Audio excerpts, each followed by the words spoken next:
Okay, over 40 years in this industry, I've seen some ballroom dance teachers pretty consistently do some real weird stuff.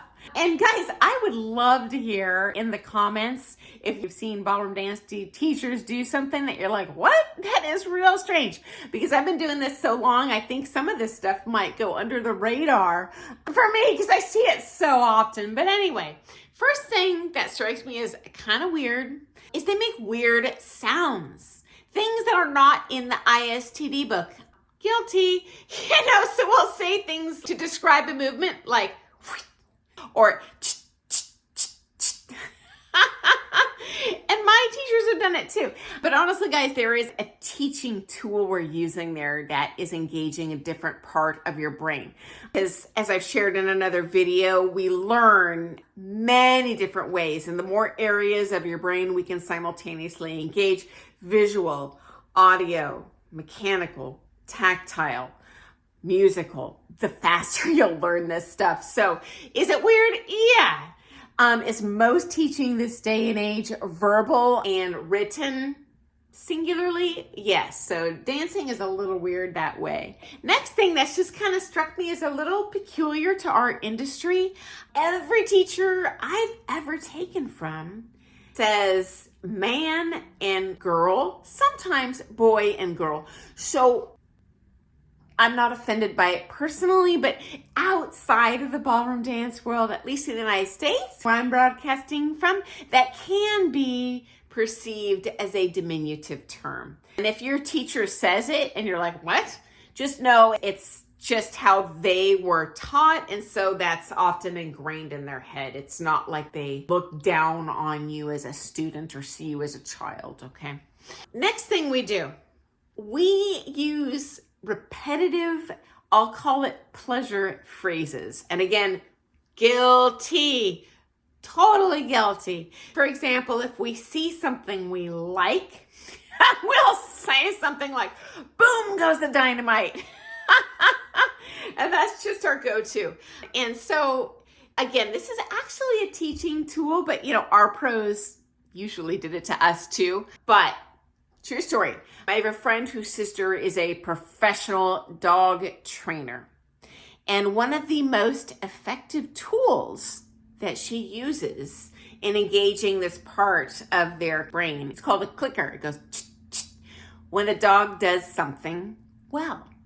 And the dog learns faster. And we as teachers generally are trying to teach you as most effectively, as fast as we can when we want to convey this information. And we use these repetitive phrases. It's like our human dog clicker. So if we say like booyah or something, that's going to trigger that immediate positive feedback loop for you. So when you do the movement correctly, you'll remember it next time. So yeah, there's actually a method to the madness. So it is something I think is peculiar to our industry. I've never once taken a high school class where they're like, booyah.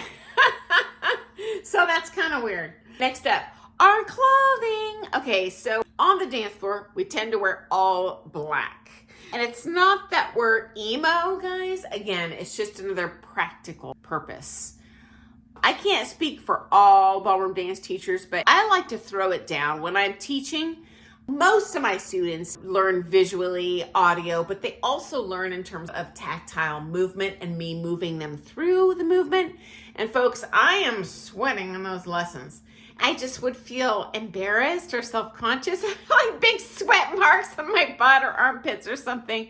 It's embarrassing to admit. I'm just telling the truth here. Real life as a ballroom dance pro. So yeah, I call it my dance pajamas. My students probably think I own one pair of clothing.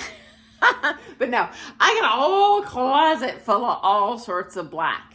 I've had many friends and coaches dress really flamboyant when they're judging.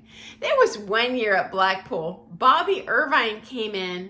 Imagine a black and white Rubik's Cube that is 3 feet tall. She was wearing this as a hat. So this giant, cube on her head with this rim, and I'm like, how can she even see the floor? It looked like she just came off of a Manhattan runway of this avant-garde designer. So yeah, we might sport some weird stuff on the judging floor. That's not my jam. I'm not really comfortable doing that. I kind of like my dance PJs. But yeah, sometimes I wear some real cray-cray stuff off the floor. And then final thing we do, which I think is kind of peculiar to our world and even our specific ballroom dance genre of teaching, we often use physical props. And just like the other weird stuff, it's a tool to help our students digest this information as fast as possible. Especially since, unlike a solo body, we are showing you things that involve a totally different body.